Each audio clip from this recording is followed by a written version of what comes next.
Protect the bus bar splice by using premium electrical tapes.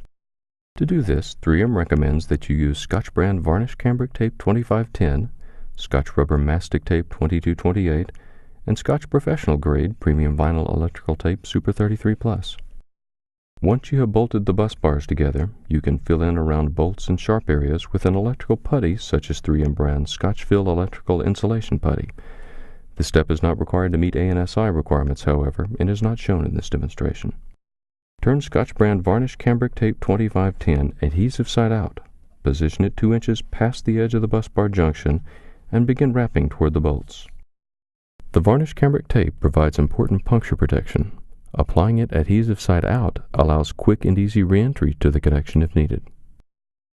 Let the edge of the tape overlap the edge of the previous wrap of tape. We call this method half-lapping the tape. Wrap diagonally to ensure you have covered the bolts effectively. Once you've covered the splice and the ends of the cable jacketing or bus bar insulation, cut the tape with a sharp blade. Next, you will cover the splice with Scotch brand rubber mastic tape 2228 to provide electrical insulation and a good moisture seal. Start wrapping mastic tape to one side of the bus bar junction.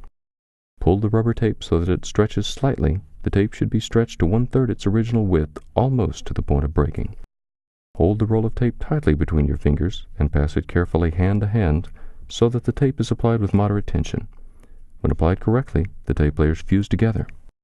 Wrap so that the tape covers half the width of the previous layer, half-lapping as you did with the varnish cambric. Continue wrapping back and forth as required by the voltage level noted in the instructions. For 600 volts, wrap 1 half-lapped layer. For 5 to 8 kV, it should be 2 layers. For 15 kV, it should be 3 layers for straight bar and 4 layers for bolted. For 25 kV, it should be 5 layers for straight bar and 6 layers for bolted. For 35 kV, it should be 7 layers for straight bar and 8 for bolted.